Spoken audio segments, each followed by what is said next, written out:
Recording, so that's good. So good afternoon everyone, and welcome to this complaint handling code webinar all around the self-assessments for landlords with over 1,000 homes. So thank you very much for joining us. I'm Anthea Chilton. I'm one of the sector learning and development leads at the Housing Ombudsman Service. So it's only a really quick welcome from me before I hand over to Verity, who's going to give you an overview and talk to you about the self-assessments before answering your questions, which some of you have submitted beforehand. So thank you very much for doing that. And there might be some time afterwards to answer your questions as well. So if you could please keep muted as we go through the presentation, and then later on there'll be a chance to unmute. And just to make you aware, if you've just joined us, the session's going to be recorded and we'll make the recording available on our website through the Centre for Learning. So if you have any colleagues that were unable to attend, or if anyone would like to kind of refer back to the recording, you're more than welcome to. It will be there for you. And at the end, I will share with you a link to our evaluation form. We really appreciate your feedback. So if there's anything you think you'd like to see more of on the next webinars or less of, do please let us know, because we'll look at that at the end and make sure that we kind of keep improving for you. So that's it from me. Thank you very much. So I will hand over to Verity now. That's lovely. Thanks, Anthea. Hi, everyone. I'm Verity Richards. I'm one of the heads of service here at the Ombudsman. I'm sure many of you I have spoken to or have seen in the webinars, and thank you for joining us.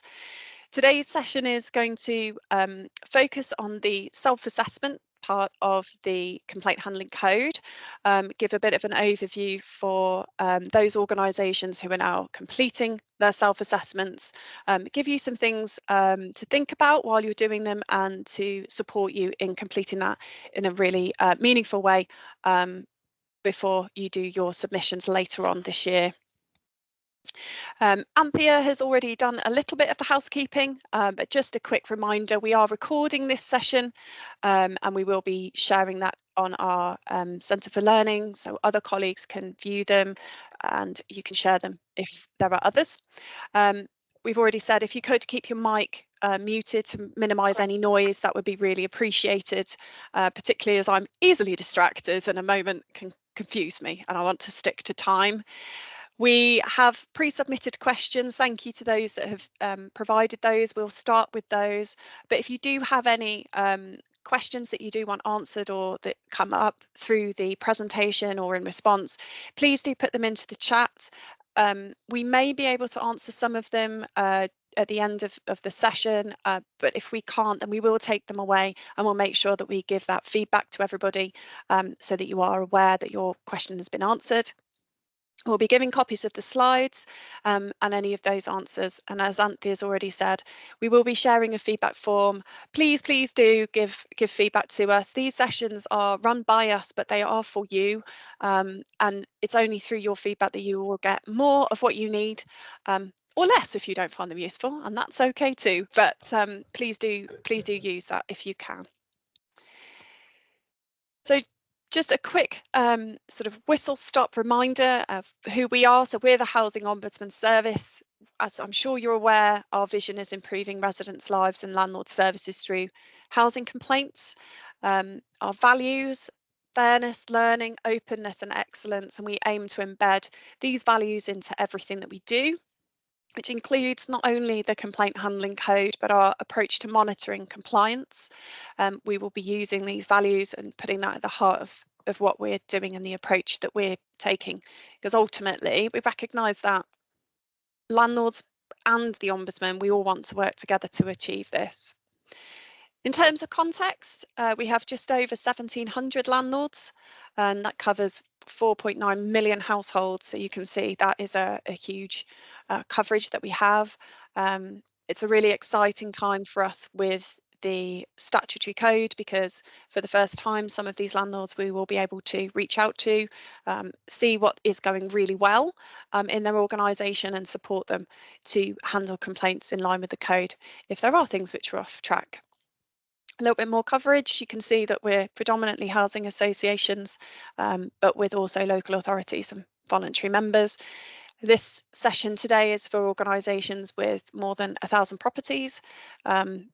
Find that generally a lot of the experiences and questions are very, very similar, whereas our smaller organisations, they tend to have other challenges and other things which they need to overcome, which is why we've separated them. So what are the self-assessments, and what is the benefit of doing them, and not just doing them as a sort of I don't want to say a box tick, because I don't believe anyone in the room would ever think of an exercise as being a box tick, but what are the self-assessments? So they are the appendix to the code. It's one of the reasons the code looks quite scarily long, but most of that is actually the self-assessment table at the end of the code. It's your opportunity to really demonstrate your continuous review processes and how you're using complaints to improve services and to evidence that you are doing those. One of the things that you will know, we've been asking organisations to publish their self-assessment since we brought the code in 2020. And one of the key purposes of that is to be able to support residents to understand and be confident that their landlord has put every measure in place to make sure that complaints are handled in line with the code, providing that evidence, any context, any further information, which will give them that information. As of now, it is a requirement of the Statutory Code for all landlords who are members of the scheme. That's set out in the Social Housing Regulation Act that we issue the code, and part of that is the self-assessment. When you're completing the self-assessment, it's really important to be aware that it must cover all your housing services you provide as a landlord, and that's directly and indirectly. So if you're providing that service as a landlord, then that would be, yes, absolutely. But don't forget anything that is provided indirectly. So if you have a managing agent who is providing services to your tenants, or a contractor that's providing those services, that must be considered as part of the self-assessment. Self-assessments must be completed annually as a minimum, published on the website along with the governing body's response. I say minimum of annually because there may be other reasons to complete the self-assessment during the year. That could be because there's been a significant change in your operational arrangements. So mergers, acquisitions, significant disposals, or changes to operational arrangements. So for example, if a organisation was internalising its maintenance activities and having a direct labour organisation, that would be something that we would expect to see a review being completed. It may not change the self-assessment because actually it doesn't have an impact on complaints handling, but doing that as part of that change process is really important. It assures your organisation and it ensures your residents that during those times of change, that actually the complaints will be handled in line with the code.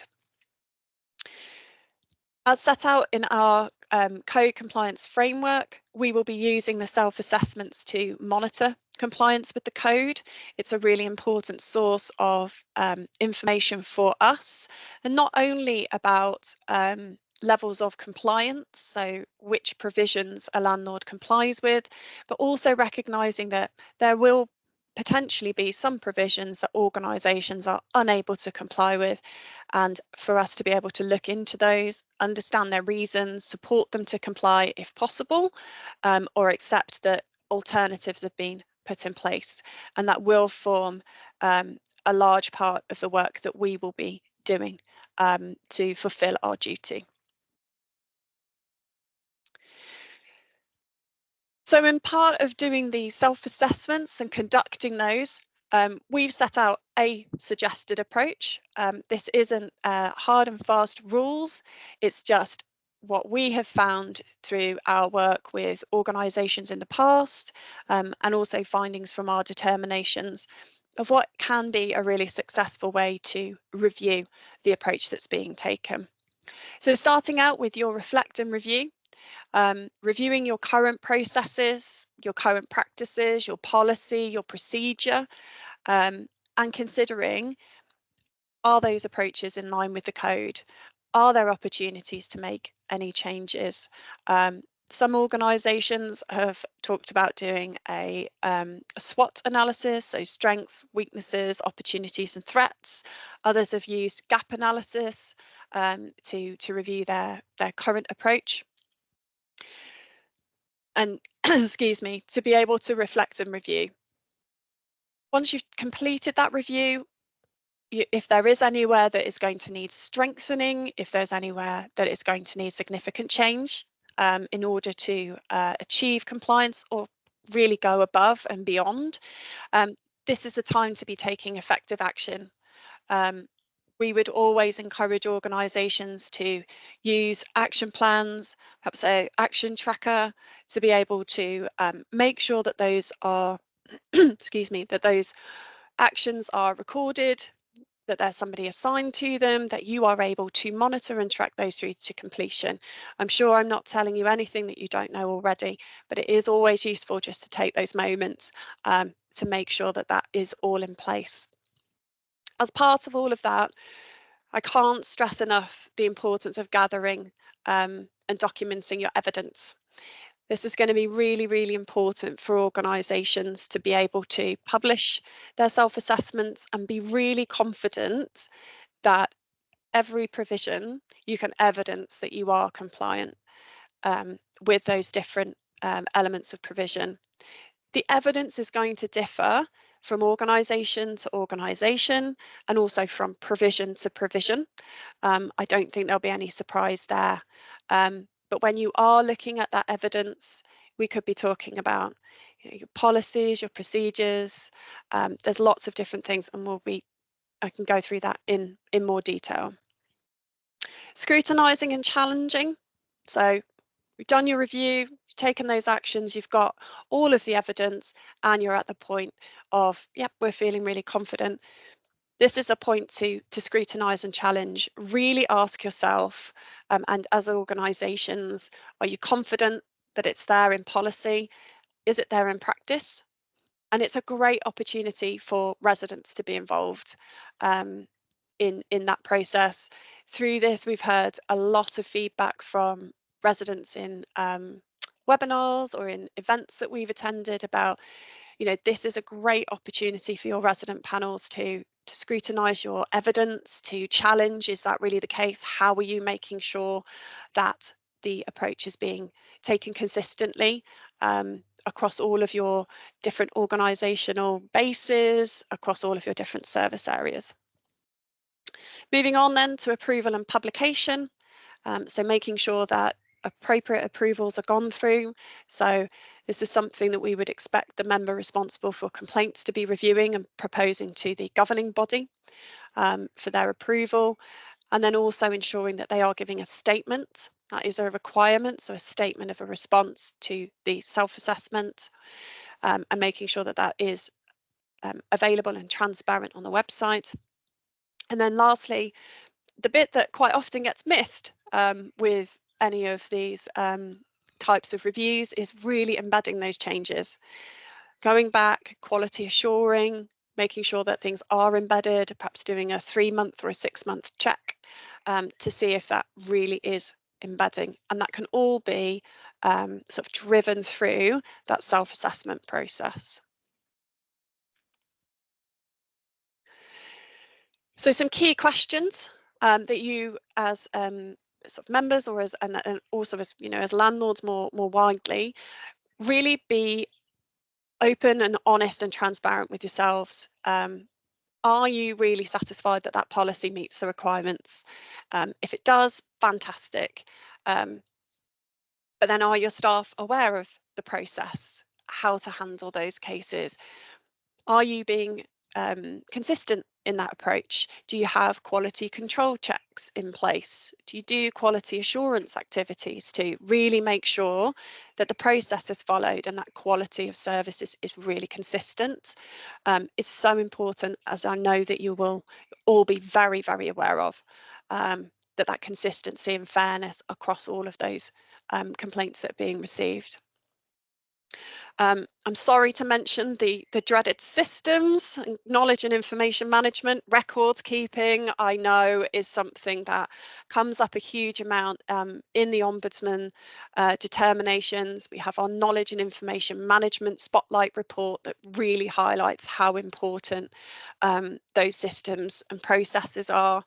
But they are absolutely vital. I'm sure we can all think of a moment where we've got a great process, but a system black hole appears and you lose something, you can't find it.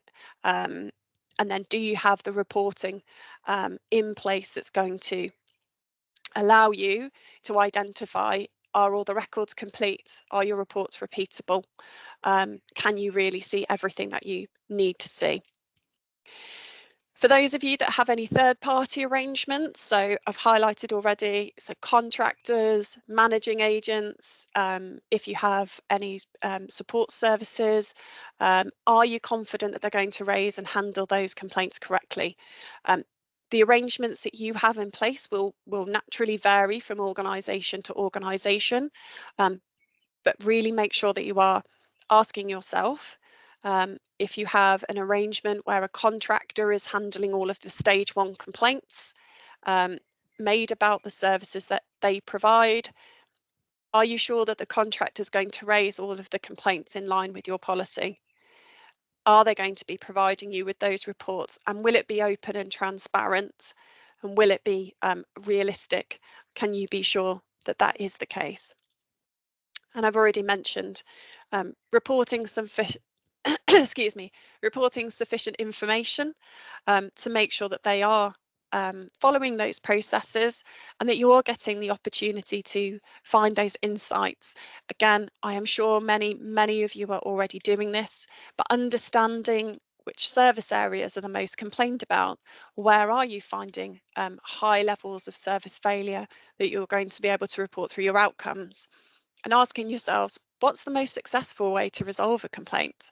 I think I know the answer, but you need to look and see what your intelligence from your complaints is telling you, and that will help you move things forwards. Oh no, I haven't. Sorry, apologies. I thought I'd double jump my slides there. So one of the areas that I wanted to really highlight as part of this is the evidence gathering.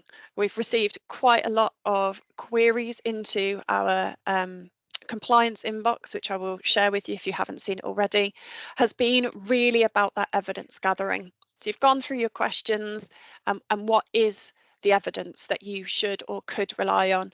This isn't an exhaustive list. There will be other things which you can rely on to support yourself. But your main area is going to be your policies and procedures.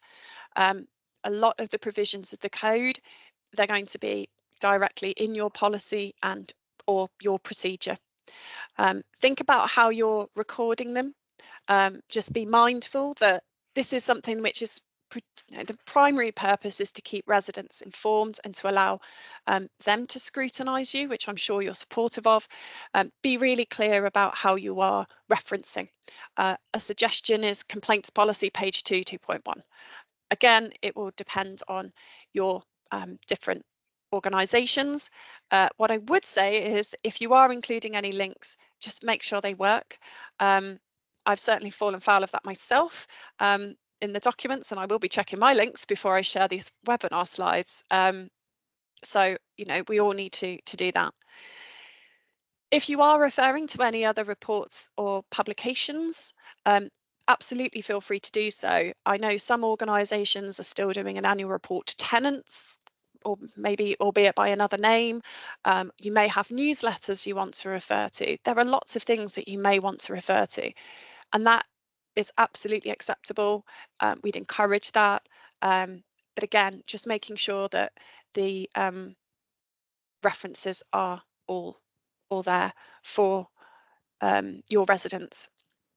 If you are also referring to anything that's a little bit, I don't want to say older or out of date, because that's not fair. A report is a report. Just be mindful about the time. If you are referring to something perhaps that has happened at the start of a financial year and at the end of the year, or perhaps in a previous financial year, just be mindful about the timing of it. It could be an opportunity to provide an update on progress or findings or next steps. It's just that I'm sure you'll understand, people will be, anyone that's reading it, including the Ombudsman, more recent publications, they're more likely to reflect current practices. So that is just something to be aware of. Learning and training. So one of the areas in the Complaint Handling Code is around objectives for staff, ensuring that people are aware of their responsibilities and the support that's available to them, setting out that training and any attendances that have been completed, and any details of refreshers or updates. Obviously, you'd have to be incredibly mindful about any GDPR. You wouldn't be listing officers and their qualifications necessarily, but giving an overview of any training sessions which have been completed. I'm going to shamelessly plug that Housing Ombudsman ones absolutely count, and we will be releasing our online training imminently. So there's an opportunity there, but there are up to organisations, and I'm sure that you are all considering how to move forward with the professionalisation and the professional standards. So just another thought there. Another area of evidence around your scrutiny and audit activities. It'd be really great opportunity to share any of those activities which have happened. External reviews, scrutiny. I've seen a really great report on mystery shopping that was conducted on complaints. So if you are doing those things, here's a great opportunity to share that information. So in terms of completing the self-assessments, we are, as I've said, we do have the table which is at the end of the complaint handling code, and there is a separate Word document that you can download. Absolutely recognise it's not necessarily the most resident friendly or the easiest to fill in. I completely understand that. It is a document that we probably and will review over time. But there have been, and I just wanted to draw your attention to some examples that we have seen in our work. So firstly, starting with the one on the left-hand side, this organisation has chosen to, and this is an old version, please forgive me, so it is there. They've chosen to use the table to give that information. You can see there they've given a statement, example linking to their policy, and then you can see their policy to 3.1 in the second table down. This is an example that we would really support. It's very clear. It highlights the code requirement, confirms the compliance, and gives that evidence. That would be what we would be expecting to see. We also then on the right hand side have the one which is in the top right, which is an organisation who has chosen to write their self-assessment in a slightly different way. So they have set out the requirements, they've given the information below. You can see there it's a council, it happens to be a council, this one, and they've given that information along with a tick to say that they're compliant. Absolutely acceptable and fine to do that if that is something that is more accessible for your residents particularly. Ultimately, yes, we are going to use this information, but it's really important that your residents are confident and able to review and assure themselves and to hold you to account as an organisation.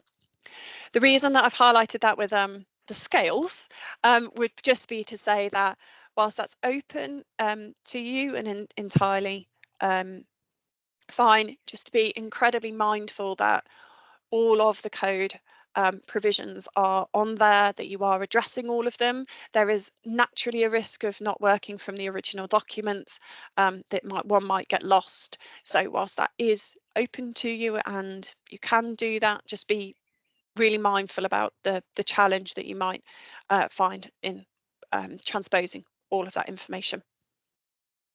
The last example that you can see here is, and actually I can understand exactly where this organisation has come to. They wanted to make a self-assessment really straightforward, really accessible and very, very easy to interpret. And they have confirmed and ticked next to each of the individual provisions. But you can see here there is no evidence, there is no commentary. It's just a tick list.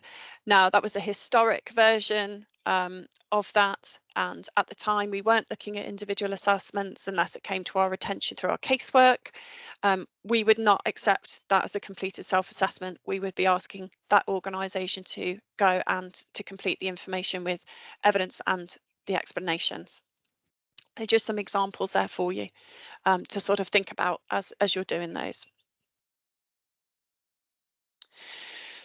So moving on to the publication, sharing some of the expectations and some considerations that you should be considering as landlords. So firstly, it is a mandatory requirement to publish the self-assessment and also the governing body's response, which I've highlighted here. See that we aren't prescriptive about what the governing body needs to say. We're not giving any templates, that is for each organisation to provide, but we will use our work this year to share any good examples and any of the findings that we have on that. I've already mentioned making sure that any links are working. And just being alert to those links potentially changing during the year. And again, I sort of give myself a wry smile because I have to do this all the time and make sure that all of my documents do it. So you're not alone if that makes you feel any better, that we also do need to do that as well. A really important one that I would really highlight to you is keeping your documents clearly updated, being clear on your version control, being clear on when that was published, when it was approved. Again, I'm not teaching you anyone, telling you anything that you don't know already. It's just a really easy pitfall to fall into, particularly with an annual publication of the code. We've seen some really fantastic examples of organisations who've kept them and they've got all of their self-assessments from 2020 built up in one place. That was really great practice to see, really transparent, and they had each of those documents really well labelled, and you could see that really good thought had gone into that. So that's something that I'd encourage you to consider for doing those. Using plain English in your explanations. I acknowledge the irony a little of the Ombudsman asking you to be very plain English. We're working on it ourselves, and I personally need to work on that, I have to admit. But being plain English when you are giving those explanations, avoiding the use of jargon, we all fall into it. It's just a reminder for you on those. When you are doing the publication, make sure it's easy to find and accessible on your website. We've seen several examples of websites where even accessing complaints themselves is hidden away in a dark corner of the website. Please avoid doing that. It's not open, it's not transparent. I'm sure that you don't support that, but just be mindful about where it is and make sure it is easy to access and easy to find. And consider ways that you can raise awareness and sort of support that sort of opportunity to raise that and share that with your residents. So in terms of the self-assessments, we've talked about actually conducting it, publishing it, but some questions about non-compliance. So highlighting that point about non-compliance, because that is something that will be coming to the fore now with the Ombudsman's duty to monitor. So all landlords, you know this, but all landlords are required to comply, regardless of size, regardless of type, regardless of location, as long as you're England and members, are required. We do recognise, and I said this at the start, there may be some instances of organisations that can't comply with a particular element of the code. The one that we're acutely aware of is that quite a large number of our very, very small organisations don't actually have individual websites. We wouldn't be expecting a landlord to create a website purely to host a complaint handling code for the Ombudsman, but we would expect to see alternatives being offered. So, for example, we are saying to small organisations, you know, photocopy, put it up on your notice board, being able to have that there and making sure that those are considered. What we are wanting to be really, really clear on is that even where an alternative does meet the intention of the code and the landlord has gone, you know, really to great lengths to make sure that they are doing an alternative, that is still non-compliance with the code. It's still not compliant. Can we have great, you know, excellent and very reasonable reasons, but it is still non-compliant. We will be, excuse me, we will be reviewing all self-reports of non-compliance, and they'll be assessed by us under our duty to monitor compliance with the code. I really want to highlight, though, that self-reporting non-compliance for good reason and where alternatives have been offered that do meet the intention of the code, you know, we're not going to be writing and naming and shaming and, you know, or anything like that. It's just, you know, we will prioritise, and rightly so, those organisations first to look at them. We'll consider them each on their own merits. We may intervene and take action, and that would be if we're not satisfied that the alternative meets the intentions of the code, or if it's fair and reasonable to all residents. I don't imagine that there will be many of those. I am hopeful, confidently hopeful, that landlords know their residents and want to do the right thing for their residents. So I don't anticipate that being something, but if there is those findings, then we can and we will take action to ensure that compliance is achieved. Ultimately, if a landlord doesn't comply with our intervention, we may issue a complaint handling failure order. We've been issuing those since 2020, and they do get reported in our quarterly insight reports. They're also shared with the social housing regulator. So it's just, you know, making sure that landlords are aware of that. Our aim is to support to resolve rather than to have to issue failure orders. But I do want to make people aware that that is an option. So it's a huge amount to think about. So what are we doing to provide guidance and support? So hopefully you will have all seen that the self-assessment guidance was published on the website. If you haven't, please go and take a look at it. It gives more detail than I've gone through today. But we also have our frequently asked questions, we have our key topic information, and we are regularly reviewing those frequently asked questions to update them, to provide more information. And what we are doing is putting dates in for amendments so that you can see, actually, yes, we have, and we are learning and moving forwards ourselves. We've got guidance for our governing bodies and members responsible for complaints. So that is really to support them on the scrutiny side of things. If you're a complaints manager and you're managing the operational side, I'd still encourage you to have a look, because those questions are going to come to you. So do have a look at them and have a think about those. We've got our spotlight reports. I've already mentioned knowledge and information management. We have our damp and mould. We've got attitudes, rights and respect, which was more recently published. We've got noise evaluation. There is lots and lots of information on those reports. We share our quarterly complaint handling failure reports. Not only do we share the failure orders that have been issued, but we are changing that to highlight the learning from those either multiple complaint handling failure orders or where our intervention has prevented one, which is what we're really aiming to do. We have our learning reports. You'll have seen reports which we have published under our powers under paragraph 49. They're on individual landlords. They will highlight those findings. You've got my lovely team, who many of us are on the call today.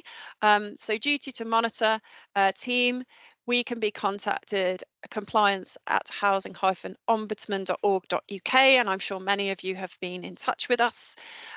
We will provide responses to you. We will give you updates, and we will respond to you. We aim to do that within 5 working days.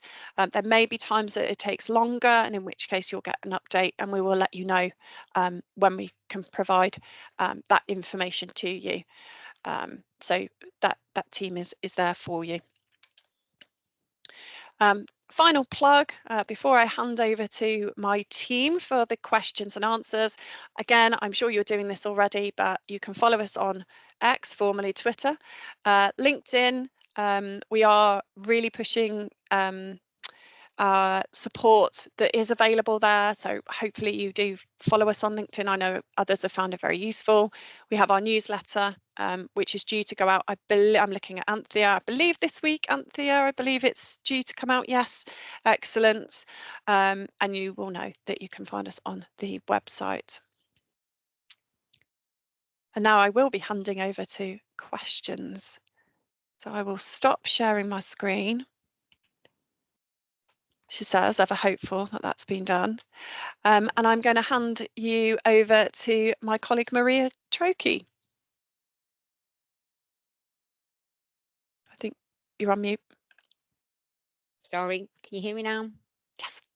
Brilliant, thank you. So we have got a few pre-submitted questions, and my colleague Claire is going to help me out. She's going to read them out, and then I will give the answers. Apologies, Verity, as always, very informative, has covered quite a bit already on some of these, but I'll just go over a few more for you, and then hopefully that will answer all your questions. So over to you, Claire. Thanks, Maria. Good afternoon, everybody. So the first question that we've got, to meet my board cycle and present the self-assessment to the board and MRC, I'm required to internally have my report ready for the 7th of May if I'm to meet the Ombudsman's submission deadline of the 30th of June. Will it be accepted that some providers are referred to the guidance issued in the Code FAQs for the first year, and any learning from the webinars in May can be applied to future reports and submissions? So I know Verity has kind of gone over this quite a bit. So really what we want to say is, yes, we are not prescriptive on the format that you need to take. There is no template for the landlords to complete at this moment. It basically is have a look at your self-assessment, have a look at the information. What we do expect is all in our guidance. So we expect you to include your 23-24 performance. We expect you to look at your complaint handling performance, look at the different summaries of the types of the complaints you've had, even ones that you've refused to accept, look at the non-compliance, service improvements.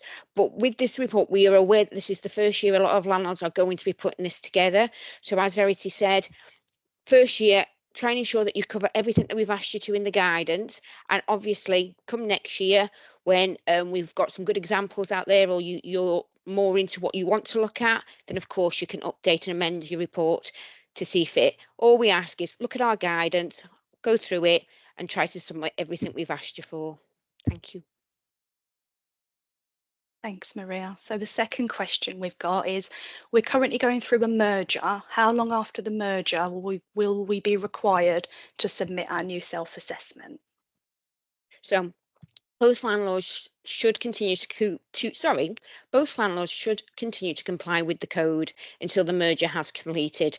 Pre-completion of the merger, both landlords still do need to submit their self-assessments. So here today we've got our larger landlords, so that is the 30th of June. If you are merging with a smaller landlord, obviously their timeframes are slightly different. They are 12 weeks after their year end, or on publishing their tenant satisfaction measures. So just be aware if it is a smaller and a larger landlord, those dates might be slightly different. But what we ask is that you both still submit your report. So the annual complaints and service improvement report, you can either submit your own at the time, or you can combine them together and submit those together if you wanted to do that as well. But on completion of the formal merger, then the landlord will need to submit a new self-assessment within 12 weeks.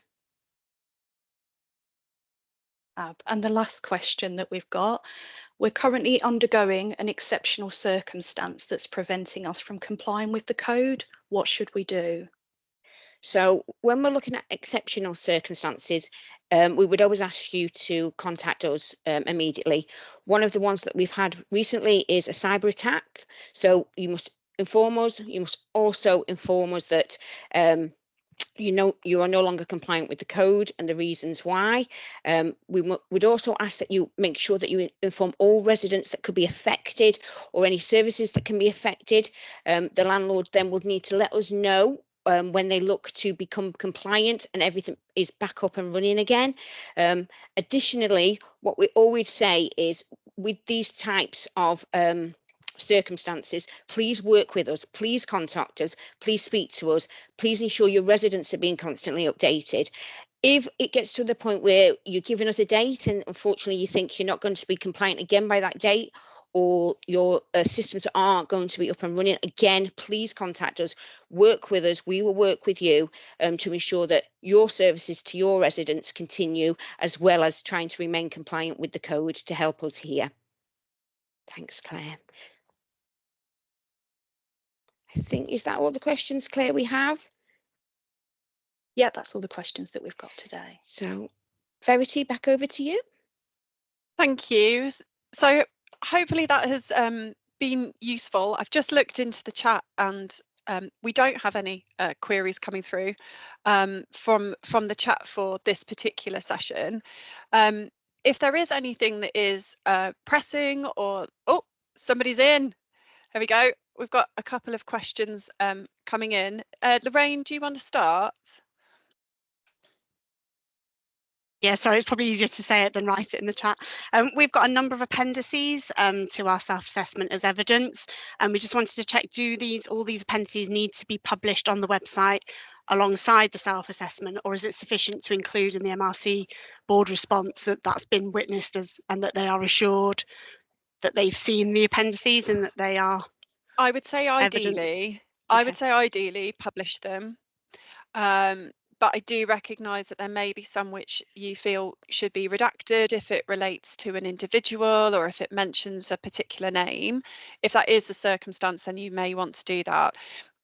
The reason is, and I'm not trying to give you any more burden, to be honest, but I can just see that the first thing that I think the first thing that I would be asking if I was a resident is, can I see a copy of those appendices, please? So I suspect that you will find that if you are referring to them, people are going to ask for a copy or want to speak to those. Bear with me 1 second. Apologies, my dog would like in on the fun today. There we go. Free spaniel. There we go. So does that answer your question, Lorraine? Yes, thank you. I just wanted to check that. Okay. And I can also see in the chat we've got a question from Karen Green about reporting the self-assessment. No, it's not going to be via the portal. It's going to be via an online form. We haven't released that form as yet because we're still testing the functionality of the form to make sure that it does work. We want to make sure that that is absolutely the case. When you are doing that submission, it will be answering to confirm that you do or don't comply with individual provisions of the code. We're only asking for explanations where you are reporting non-compliance, and we're asking for links to those key documents. So for anyone that's had to copy and paste information from one to another, hopefully that's good news. We've tried to reduce that burden for you. We are doing another webinar on the submissions process, so we will share that with you once we've done that, and we'll be able to do a almost like a tour of that submissions form. It's nothing scary on there, I promise. I know a lot of landlords are worried about it, but it's not. It's nothing scary on those. So it's another question in here from Antonia. The assessment asks that we report any findings of non-compliance with the code. Are we right to assume this refers to CHFOs received or all determinations where complaint handling has been mentioned? So as a minimum, we would expect that it was all complaint handling failure orders, because that is the definition is those. But we would encourage organisations to be open and to share those decisions on complaint handling where maladministration has been found. So those are all, when they're all published on the website, you can refer, if you choose to, you can actually just refer to the Housing Ombudsman website. People can search for your determinations anyway, so you could choose to have them on there, but just making sure in the self-assessment and that annual report that you are referring to those and confirm that they have been reviewed and give a summary. So hopefully that's been helpful to you. I am conscious that we are wrapping up a little bit early. So for those of you under press time, you can enjoy your 14 minutes back. So it's sort of looking like you're still in a meeting, should you wish to. So enjoy your 14 minutes. We will be sharing all of the slides with you, and we'll make sure that those links are there. So hopefully you've seen our email address, but that will be on there. Please do feel free to email us. We will get back to you. I'm going to shamelessly plug, please do use our evaluation form. This isn't about us giving a pat on the back to ourselves for doing a webinar session. This is your opportunity to help us shape what we offer to you, and it's really important that we do that. If we're hitting the mark, well, that's great, but I'm more interested in knowing that we are covering what you need, and we're delivering the services that you should be able to expect from us. So I will wrap up a little bit early and deny you of 1 extra minute because I talked too long, but thank you very much. Have really good afternoons, and I'm sure we'll see you at the next one. Thank you, take care, bye.